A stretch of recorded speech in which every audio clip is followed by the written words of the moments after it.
Bismillahirrahmanirrahim. Assalamualaikum warahmatullahi wabarakatuh. Waalaikumsalam. Yang terhormat Ibu Hajah Norbaiti SHMPD selaku Kepala SMA Negeri 13 Banjarmasin.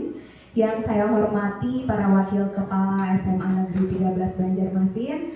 Yang saya hormati Kepala Tata Administrasi Sekolah dan seluruh Bapak Ibu Dewan Guru yang telah berhadir di tempat ini. Terima kasih untuk kesempatan yang diberikan kepada saya dalam kegiatan Kombel pada hari ini. Saya mendapat kesempatan untuk dapat berbagi kepada Bapak Ibu semua terkait implementasi on the job learning yang menjadi program dari kegiatan sebelumnya yang ulun ikuti, yang saya ikuti dalam kegiatan pelatihan fasilitator daerah bimbingan dan konseling terkait 7 jurus BK hebat. Bapak Ibu sekalian, ulun akan menyampaikan terkait apa itu 7 jurus guru BK hebat kepada Bapak Ibu semua. Mungkin dari Bapak Ibu ada yang bertanya-tanya kenapa jurus BK yang disampaikan kepada Bapak Ibu semuanya. Mungkin ulun mohon izin berdiri Bu lah. Bapak Ibu masih semangat? Semangat. Insya Allah masih ada semangatnya ya? Ya. Mudah-mudahan masih ada semangatnya.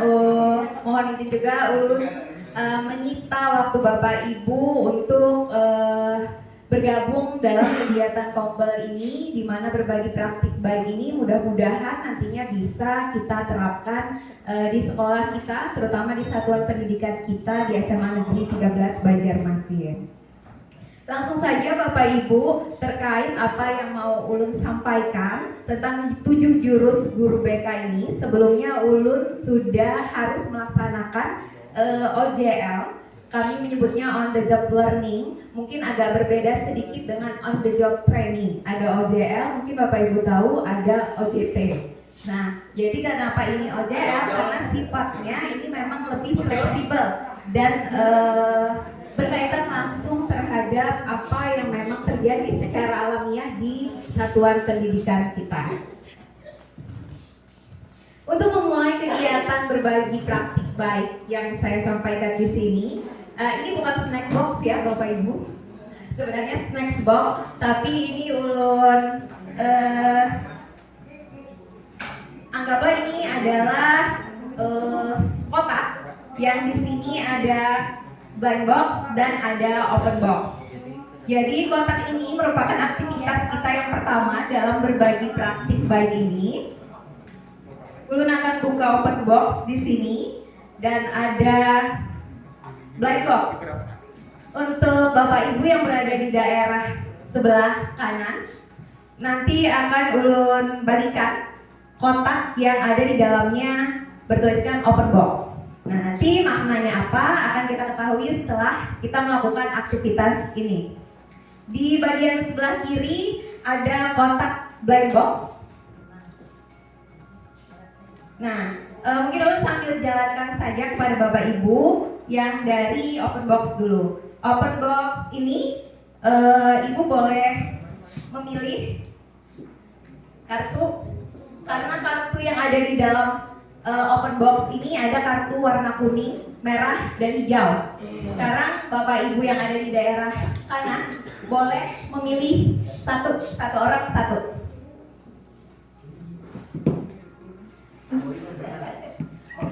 Sambil memilih snack yang diberikan Bapak Ramadi ya Pak. Lombok Kang Alam dong. Boleh dibantu Bapak untuk blind box ini tidak boleh memilih. Acak boleh Pak, tapi tidak boleh dilihat dan tidak boleh dibaca. Acak ini. Boleh ambil sendiri aja Bapak Ibu. Boleh mau kartu yang warna kuning, merah ataupun hijau. Dipegang kartunya, dibaca sendiri boleh.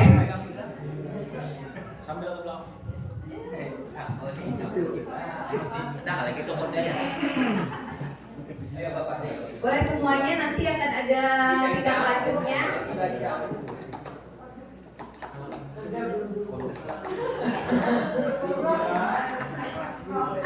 Undian. Ada undian. Boleh meminta perwakilan dari salah satu dulu. Langsung ya. Baca karakter. Minta tolong untuk dibacakan karakternya.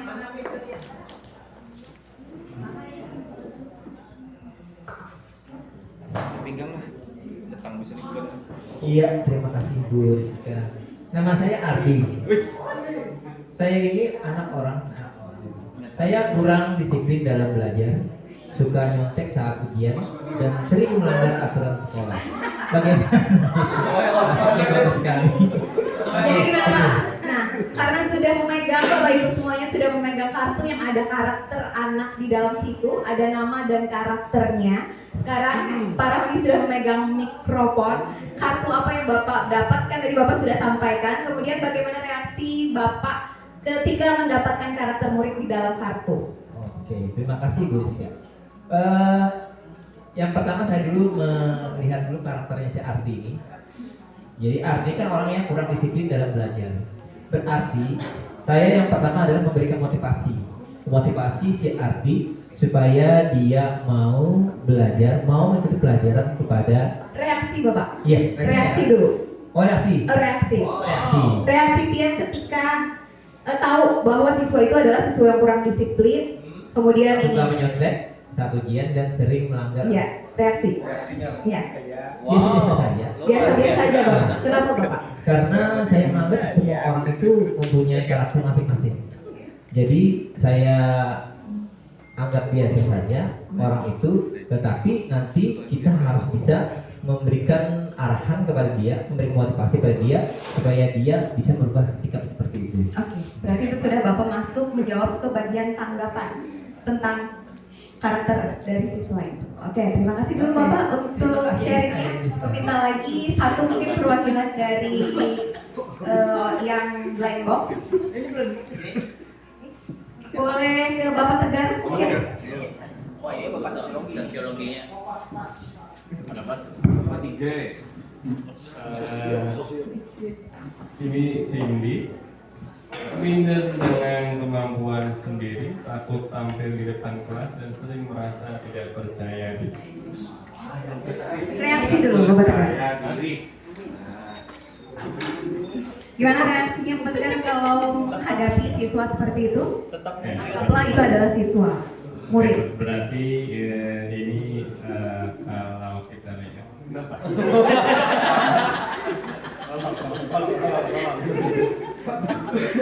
Berarti yang perlu kita perhatikan adalah ini masalah kepedean peserta didiknya. Karena kalau takut ke depan itu biasanya antara dua, satu tidak yakin, dua atau tidak tahu apa yang harus dilakukan pada saat di depan kelas. Artinya ini nanti kalau di kelas perlu adanya melakukan tindakan yang bisa memotivasi untuk peserta didik tersebut. Nah, atau selain memotivasi mungkin ada memberikan dorongan agar adanya kepercayaan diri yang muncul pada diri peserta didik tadi. Oke. Terima kasih Bapak Tegar. Selanjutnya boleh ke kartu warna-warni. Ke Bu Nopi mungkin.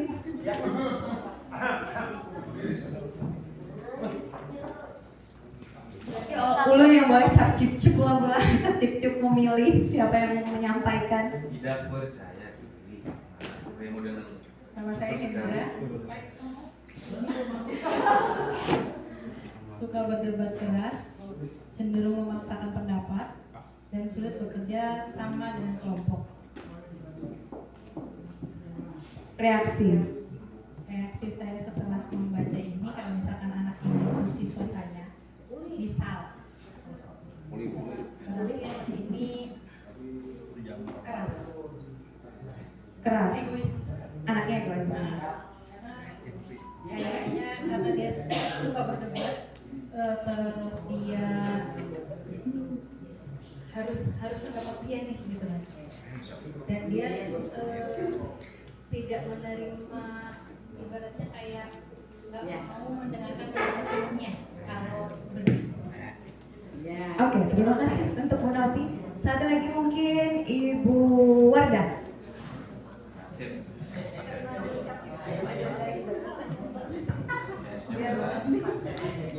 Nama saya Citra, sering mendapat kerjaan, kurang konsisten menyelesaikan tugas, dan gampang bosan. Kalau orang yang mungkin biasa saja sebenarnya. Karena nama berbeda-beda. Kalanya tanggapannya, mungkin cari tahu dulu kenapa anaknya ini sering mendapat kerjaan. Karena kan segala sesuatu pasti ada latar belakangnya kenapa. Jadi kalau ulun bisa mungkin tanya dulu nih kenapa jadi pekerjaannya mungkin tugasnya jadi terlambat. Kenapa mungkin dia bosan pelajaran mungkin sudah menguasai kah atau seperti apa. Jadi cari tahu dulu kenapa dia bersikap seperti ini baru ditindaklanjuti. Terima kasih Ibu Wardah. Tepuk tangan untuk dulu. Pilih kartu di dalam box-box yang sudah ulun sediakan. Ada box yang terbuka dan ada box yang dipilih secara acak. Nah, kemudian apa makna dari permainan blind box? Ada yang bisa menyampaikan Bapak Ibu? Yang blind box, yang memegang kartu putih. Ada Bapak Ibu yang mau menyampaikan makna dari blind box? Mungkin Bapak Adit?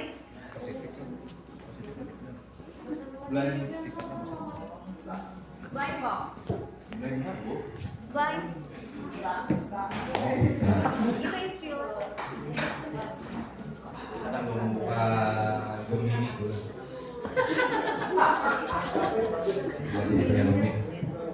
Makna dari permainan blind box menurut ulun pribadi ya ini buta bukan?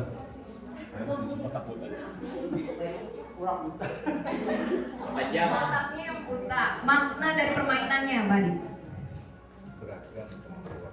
Nah, jauh ulun beragam boy, beragam karakter siswa. Oke, beragam karakter siswa. Oke. Bisa kita garis bawahi tentang beragam karakter siswa. Kemudian yang dari open box ada 3 warna kartu. Ada yang bisa menyampaikan maknanya. Udah ya, minta tolong. Supaya kada ngantuk kan ulun jadi lempar-lempar mic. Ada 3 kartu yang berwarna. Ada kartu merah, hijau, dan kuning. Maknanya menurut saya dengan kita mengetahui karakter murid itu berbeda-beda, maka kita pun juga menyikapinya sesuai dengan apa yang sikap yang ditunjukkannya. Namun juga harus menyesuaikan dengan yang Oke. Menyesuaikan dengan karakter murid yang ada di dalam. Nah ini nantinya Bapak Ibu akan berkaitan dengan jurus yang akan ulun sampaikan. Sebenarnya seperti ini makna dari permainan blind box. Blind box ini Bapak Ibu terdapat kartu-kartu. Di sini ulun siapkan sebenarnya ada 60 kartu. Di mana 60 kartu ini ada berbagai macam karakter siswa yang berada pada kita istilahkan saja dalam rentang merah seperti di portofolio murid wali. Kemudian ada rentang kuning dan ada rentang hijau. Artinya ada simbol di situ. Nah, kalau yang di putih ini semuanya berwarna putih. Berbeda dengan yang di open. Kalau open tadi kita tahu dulu anak ini berada di mana, terus kita baru memilih anak itu. Kalau yang di putih ada beragam dan kita tidak bisa memilih. Sama halnya juga seperti Bapak Ibu ketika di kelas dengan 30 siswa tidak bisa memilih. Tapi kita bisa mengetahui anak ini berada di rentang mana? Di zona merah kah? Zona hijau kah? Atau zona kuning? Hijau berarti aman, kuning berarti kita harus ada yang diwaspadai, dan merah berarti anak ini perlu penanganan yang khusus. Ke bagian konseptualnya, kenapa tadi ulun awali dengan aktivitas dan refleksi? Karena di sini guru BK, guru kelas, guru mata pelajaran, dan guru wali itu harus memahami bahwa setiap murid itu unik, artinya tadi beragam. beragam murid, kemudian mereka memiliki kemampuan, minat, dan bakat yang berbeda. Nah, sedangkan emosi yang tidak terkendali membuat murid sulit fokus, belajar, dan rentan konflik. Kenapa itu tadi ada pertanyaan mengenai reaksi? Mungkin Bapak Ibu sebagian, tadi ada yang benar menyampaikan biasa-biasa saja, tapi pada kenyataannya, biasanya ketika kita mengetahui anak ini seperti ini, reaksi apa yang muncul? Jujur Bapak Ibu? Beda-beda. Itu yang sebenarnya dilandasi dengan kejujuran reaksi kita. Emosi apa yang muncul? Kita betul. Nah, tapi pada saat OJL 1 dan 2 itu Ulun memang berfokus pada jurus kenali potensi dan kelola emosi. Ini yang Ulun laksanakan di kelas 10.7 dan 12.5 karena ini juga merupakan tuntutan tugas. Nah, kemudian pelaksanaan on the job learning jurus kenali potensi dan kelola emosi yang dilakukan terhadap murid di sekolah ini bertujuan agar murid mengenali siapa dirinya, mampu mengembangkan potensi terbaiknya, sekaligus mampu mengelola emosi dengan sehat sehingga siap menghadapi tantangan belajar, kehidupan sosial dan masa depan dengan lebih percaya diri, tenang dan bertanggung jawab. Artinya mengemas murid itu dalam potensi terbaiknya. Nah, ini tujuannya Bapak Ibu dari pelaksanaan OJL menjadikan, karena Ulun yang melaksanakan sebagai fasilitator dan konselor, mampu mengoptimalkan potensi dan keadaan psikologis murid. Kemudian itu juga ada tujuan khusus bagi guru dan bagi murid.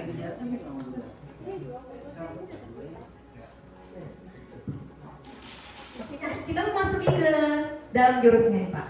Jurus yang pertama adalah kenali potensi Bapak Ibu. Kenapa tadi di kartu-kartu itu ada potensi, ada karakter, ada ciri-ciri khusus dari anak, ada kelebihan anak, ada kekurangan anak di situ. Kita mengenali potensinya. Sejauh ini apa yang pernah yang lakukan untuk mengenali potensi anak, Bapak Sayuti? Jadi ngantuk. Oke, terima kasih Ibu Rizky. Yang pertama, yang awal ketika pembelajaran, yang paling pertama adalah kedisiplinan. Disiplinan itu dalam artian dia dalam segi dalam pembelajaran, dia waktu pembelajaran lain dia sudah datang dulu. Itu pertama. Dan yang kedua itu ketertiban. Waktu guru melaksanakan pembelajaran, anak itu bisa diatur dalam segi artian dia kita arahkan duduk rapi, kita mengalami pembelajaran itu kita arahkan. Dan yang ketiga karakter masing-masing anak itu. Karakter masing-masing anak kan kita berbeda-beda ya. Ada yang ya macam-macam karakter anak. Nah itu kita sesuaikan dengan pengetahuan yang kita berikan kepada anak masing-masing. Mungkin itu aja. Terima kasih Bapak. Jadi mungkin yang disampaikan Pak Sayuti adalah mengobservasi anak untuk mengetahui potensinya dengan mengobservasi anak. Ada Bapak Ibu yang pernah melaksanakan asesmen terhadap anak? Banyak? Gaya belajar misalnya? Bagus? Apa? Untuk kesempatan memberikan ini berkaitan dengan asesmen dia selain diagnostik apa sih sekarang awal ya di awalnya itu kalau Pak Sayuti sifatnya observasi, kalau Ulun hanya sekadar wawancara singkat. Semisal nih pada pertemuan pertama khususnya kelas 10 ya, itu saat mengabsen saja Ulun langsung selain untuk mengetes kemampuan dalam bahasa Inggris juga mengetes apa sih yang dia suka, bagaimana sih cara dia belajar. Nah jadi dari situ Ulun sudah mulai mengenali atau mencoba menggali potensi apa yang mereka punya. Jadi dari hari pertama pun untuk kelas 10 Ulun sudah bisa tahu, oh ini anak hobinya menggambar, oh ini anak sukanya menyanyi, oh ini anak suka terus ini anak sukanya dia belajar seperti ini dan semuanya. Jadi dari wawancara singkat. Terima kasih Bu Rizky. Oke, terima kasih Bu Agus. Nah, jadi ada berbagai macam cara Bapak Ibu dalam mengenali potensi anak. Paling sederhana kita lakukan adalah dengan observasi, kemudian wawancara. Itu terkesan memang tidak memerlukan bahan yang khusus yang perlu kita siapkan sedemikian rupa. Tapi kalau kita menggunakan asesmen, mungkin kita akan memerlukan adanya persiapan, kemudian ada angket atau alat tes yang harus kita sampaikan kepada murid untuk mengetahui potensinya. Terkait urgency assessment, kemudian juga ini contoh asesmen yang mungkin bisa kita lakukan untuk murid, untuk siswa. Di situ ada RIASEC. Nah, RIASEC ini alat tes yang digunakan untuk mengetahui profesi apa yang tepat untuk anak pada saat nanti dia terjun setelah menyelesaikan sekolah SMA. Kemudian multiple intelligence ini adalah kecerdasan majemuk, kecerdasan multiple, dan gaya belajar yang paling sering kita dengar dan kita mungkin juga gunakan di sekolah untuk mengenali potensi siswa. Nah, ini for a fair selection everybody has to take the same exam. Please climb the tree. Nah, ada yang bisa memaknai Bapak Ibu di sini, anggaplah kita sebagai gurunya. Ini siswa-siswanya. Siswa-siswa yang beragam, apakah ini adil Bapak Ibu? Tidak adil. Karena di sini kita tahu monyet bisanya apa, penguin bisanya apa, gajah bisanya apa, dan seberapa kemampuannya. Kemudian ada ikan. Kalau ikan disuruh memanjat pohon, bagaimana Bapak Ibu? Nah, kemudian ada anjing laut ya. Kemudian yang di ujung juga mungkin ada serigala. Nah, ini sebagai bayangan aja bagaimana kita terjun langsung pada saat kita di kelas memberikan pembelajaran atau kita selaku wali kelas untuk memperlakukan siswa yang beragam. Nah, ini terkait kecerdasan majemuk Bapak Ibu. Kemudian ada 8 kecerdasan majemuk yang mungkin dimiliki siswa-siswi kita di sekolah. Bisa jadi anak itu tidak cerdas dalam logikal dan matematikal, tapi dia cerdas secara interpersonal. Bisa jadi. Kemudian bisa jadi dia cerdas naturalistik, tapi dia mungkin dari hal-hal lainnya kurang. Jadi ini perlu kita ketahui agar kita memang bisa memaksimalkan potensi dari anak.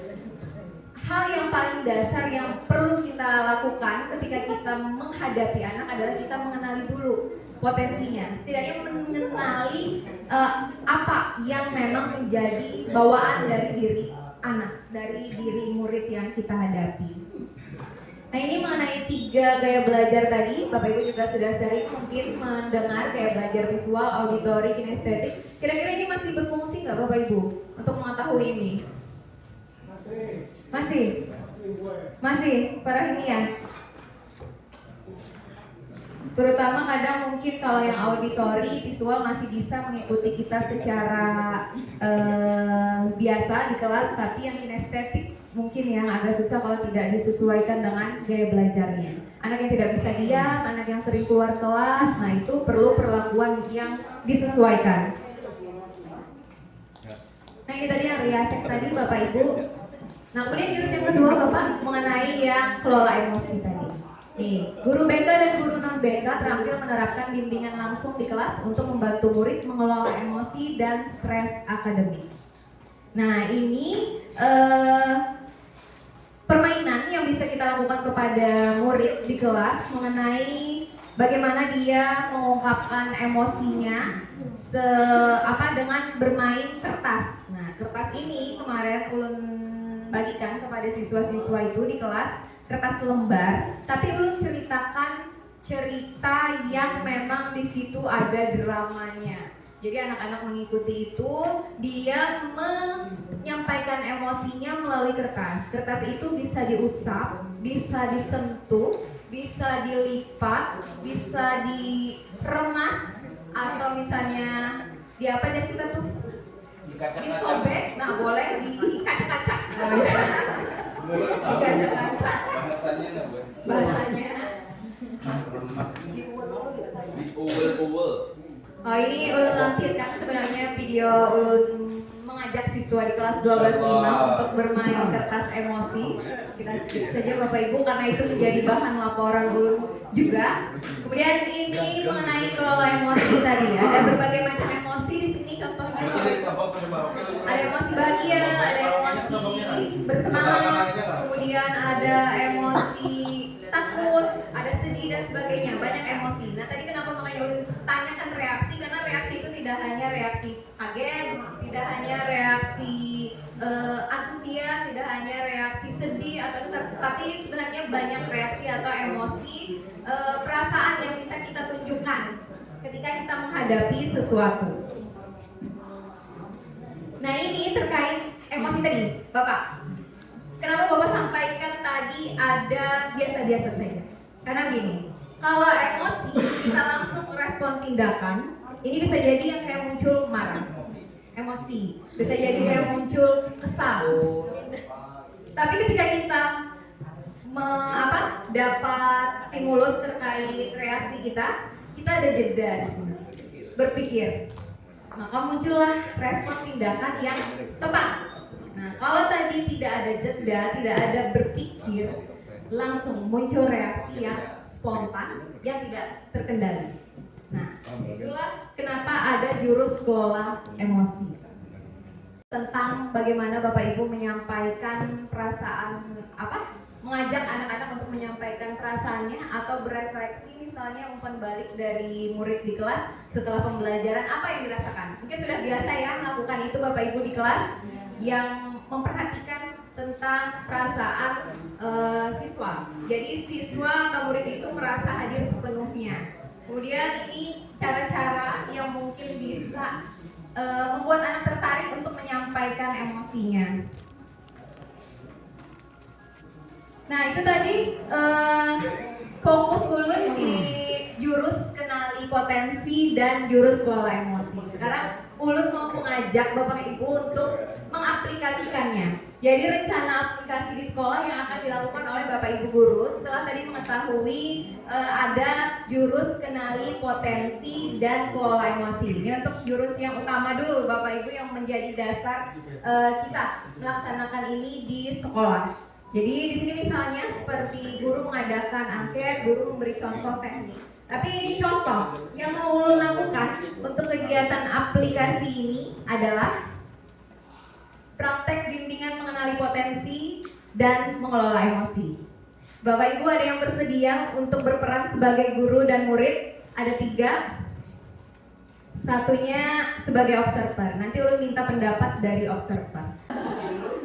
Diskusi apa Bapak? Karena aplikasi ini Ulun yakin sebenarnya Bapak Ibu punya cara sendiri untuk melakukan pendekatan masing-masing terhadap siswa. Baik itu siswa yang menjadi siswa di kelas selaku guru wali kelas kah, baik itu siswa pada saat yang dihadapi pada saat mata pelajaran, atau siswa yang memang dihadapi juga sebagai murid wali. Nah, itu Ulun yakin sebenarnya Bapak Ibu sudah melakukan komunikasi atau pendekatan. Nah, hanya saja masih menjadi pertanyaan kita semua juga, apakah teknik atau cara kita berkomunikasi dengan siswa itu tepat atau tidak. Makanya Ulun mau mengajak kita praktik sama-sama untuk belajar bersama. Karena mungkin yang Bapak Ibu tahu kalau untuk konseling biasanya kan pasti dilempar ke guru BK. Tapi sebagian guru mungkin juga punya teknik konseling yang baik, hanya saja tidak sebagai guru BK. Sebenarnya ini sama bentuk komunikasi kita terhadap siswa. Tuh. Jadi Ulun mau mengajak praktik, kemudian kita saksikan bersama praktiknya. Oke, Bapak Ibu berperan sebagai guru, Ulun mohon kesediaannya. Kemudian jadi murid. Nah, yang jadi murid Bapak Ibu masih pegang kartunya, itu karakter utama karakter utama Pian. Pian berperan sebagai karakter yang ada di kartu yang masih Pian pegang.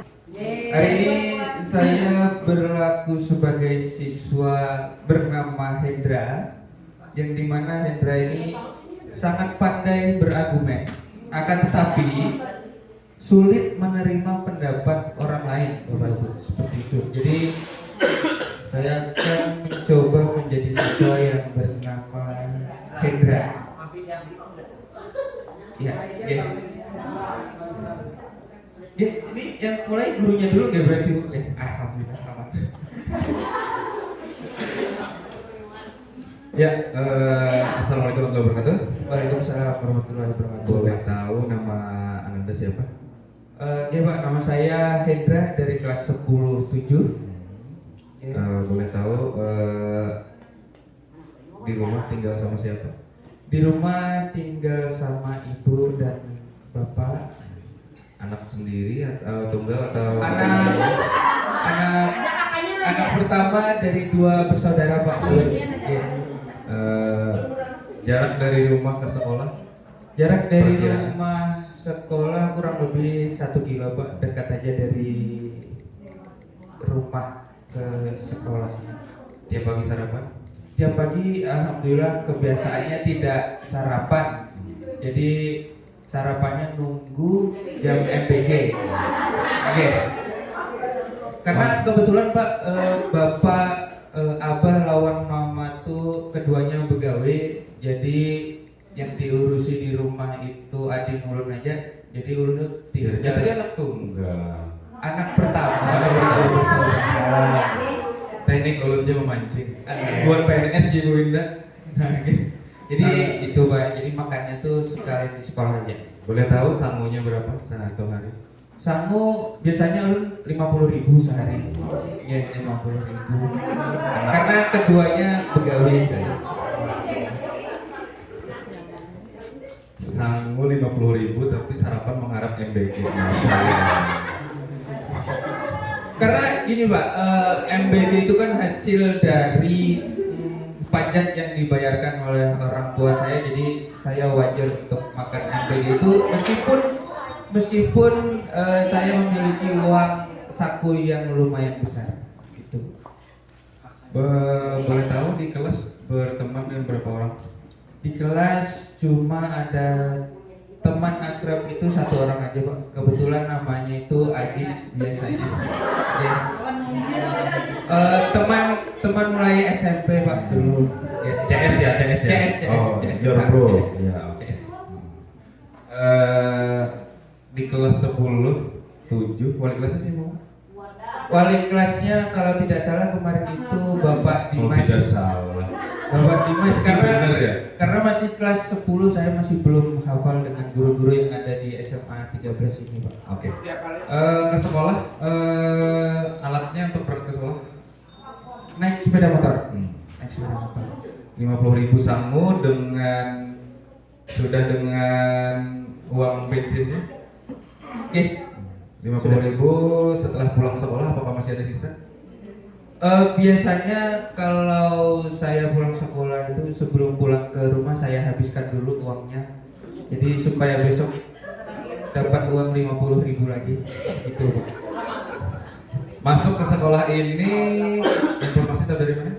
Masuk sekolah ya karena SMA 13 sekolah yang paling dekat dan saya malas untuk sekolah jauh-jauh. Toh sekolah di mana saja itu sama-sama belajar intinya. Jadi lebih baik mencari yang dekat saja. Kira-kira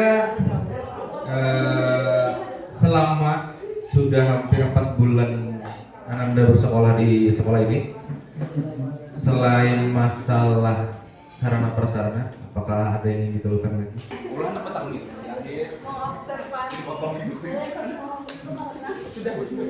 Baik, tulis kesini aja boleh. Baik, terima kasih Ibu Rizka untuk waktunya dalam observer tadi kegiatan aplikasi Ibu Rizka CMIWW, correct me if I'm wrong. Tadi kan itu adalah aplikasi penerapan aplikasi terkait bagaimana cara seorang guru untuk menghadapi karakter murid yang seperti yang ada pada apa ini namanya kertas ya, kertas.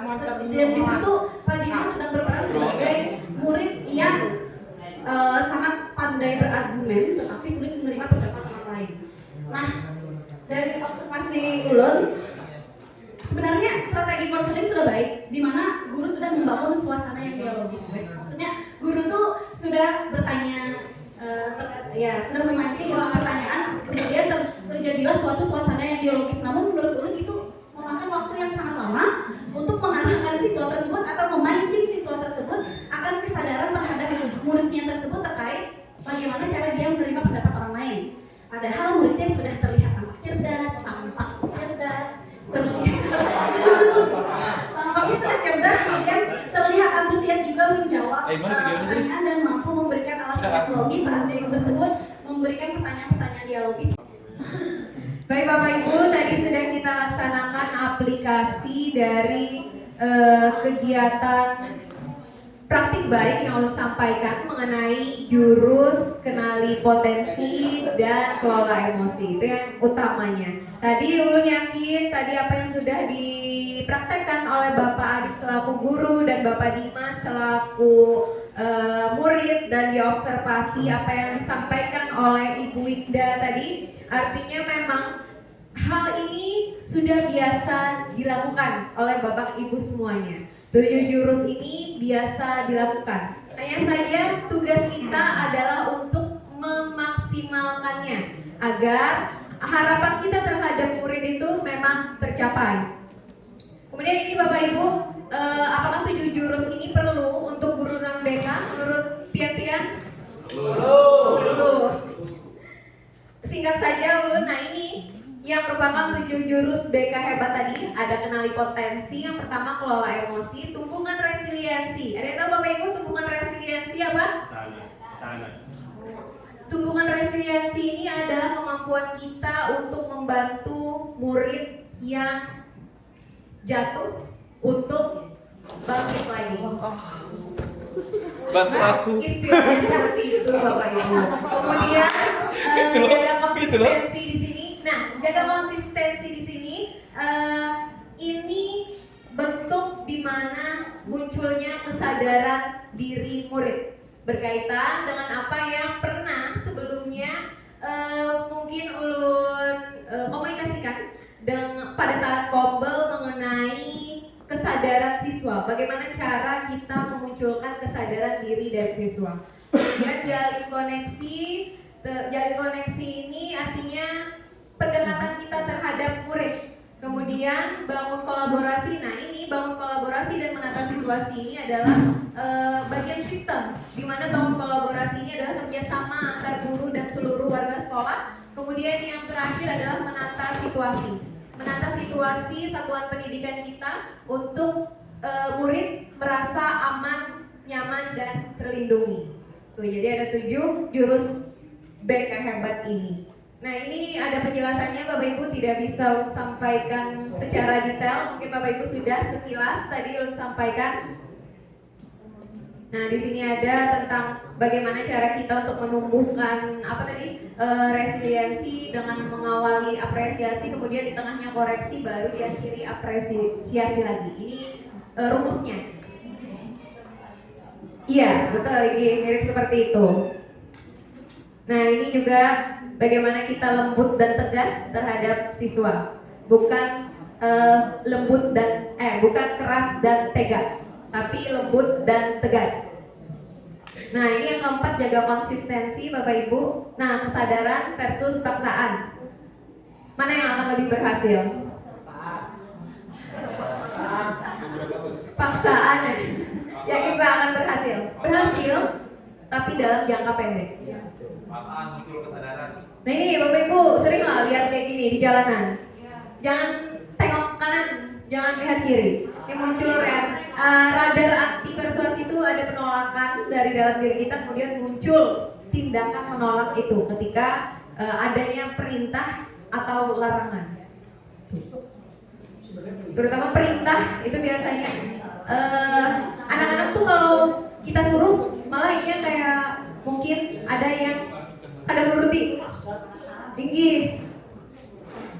Nah ini 10 tombol ajaib daya perintah dalam diri murid yang bisa kita disentuh Bapak Ibu.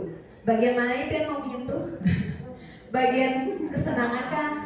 Apa hal yang membuat anak itu bahagia, di situ disentuh. Ketika kita bisa menyentuh titik-titik yang menjadi bagian dari siswa, insya Allah kita dapat masuk ke dalam diri siswa itu dan dia bisa kita rasuki bahasanya tuh. Apa yang kita sampaikan itu diterima oleh siswa. Ini 10 belum nggak bisa sampaikan secara detail. Nah ini tadi mengenai yang kesadaran, disiplin biasa dan disiplin positif, jangka pendek, jangka panjang. Kemudian yang kelima adalah jalin koneksi Bapak Ibu. Jalin koneksi ini yang seperti kita melakukan praktik tadi juga merupakan koneksi yang terjalin terhadap siswa. Ini keterampilan mendengar aktif,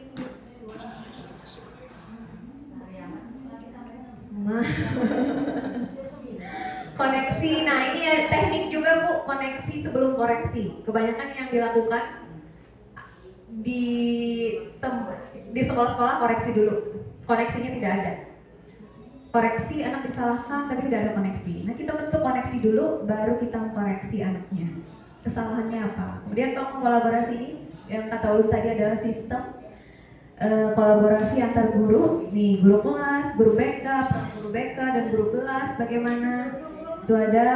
Kemudian, nah ini kalau masalah ringan, masalah murid yang ringan itu bisa ditangani oleh guru yang mana. Kemudian ketika sudah berat kemana. Kemudian kalau memang sudah berat banget kita harus melibatkan orang lain, harus ada alih tangan. Tuh. Nah ini pentingnya peran guru BK, guru kelas, guru mata pelajaran, dan guru wali terkait potensi murid dan psikologis murid. Artinya penting ya, 7 jurus tadi bisa Bapak Ibu lakukan walaupun Bapak Ibu bukan selaku guru BK, karena itu bisa dilakukan oleh guru non BK. Nah ini terkait perbedaan guru wali dan guru BK. Bapak Ibu guru mata pelajaran. Kalau guru wali itu adalah guru mata pelajaran yang ditugaskan khusus untuk mendampingi perkembangan murid sejak masuk sampai lulus sekolah. Lebih luas secara administratif, lingkupnya, kemudian perkembangan belajar, hubungan dengan orang tua serta penghubung antar guru. Kalau guru BK itu adalah guru yang memiliki kualifikasi di bidang BK, kemudian yang lebih fokus pada layanan konseling pada bidang pribadi, belajar, sosial, dan karir, lebih mendalam secara psikologis. Nah ini kaitan antara pembelajaran mendalam, 7 jurus BK hebat, dan guru wali, karena ini lagi happening di kurikulum kita yang saat ini. Kenapa ini tiba-tiba malah baru aja ada diklat mengenai pembelajaran mendalam, ternyata muncul 7 jurus BK hebat ini. Kemudian ada lagi, kita lagi ditugaskan dengan tugas-tugas selaku guru wali. Nah jadi ini kaitannya Bapak Ibu, pembelajaran mendalam itu membutuhkan kondisi murid yang siap belajar secara emosional, sosial, dan kognitif. Nah hal ini tuh ditopang oleh penerapan 7 jurus BK hebat. Kemudian guru wali menjadi mitra penting guru BK karena guru wali lebih dekat dengan murid, sehingga bisa menguatkan implementasi 7 jurus ini di kelas. Kolaborasi guru BK dan guru wali membuat pembelajaran mendalam lebih efektif karena murid tidak hanya menguasai materi tetapi juga tumbuh dalam karakter, motivasi, dan kemandirian. Oke, mungkin itu yang bisa Ulun sampaikan dalam kegiatan berbagi praktik implementasi on the job learning tentang 7 jurus BK hebat. Terima kasih untuk perhatian dan kerjasama Bapak Ibu semuanya. Salah hilap Ulun mohon maaf. Ulun akhiri. Assalamualaikum warahmatullahi wabarakatuh.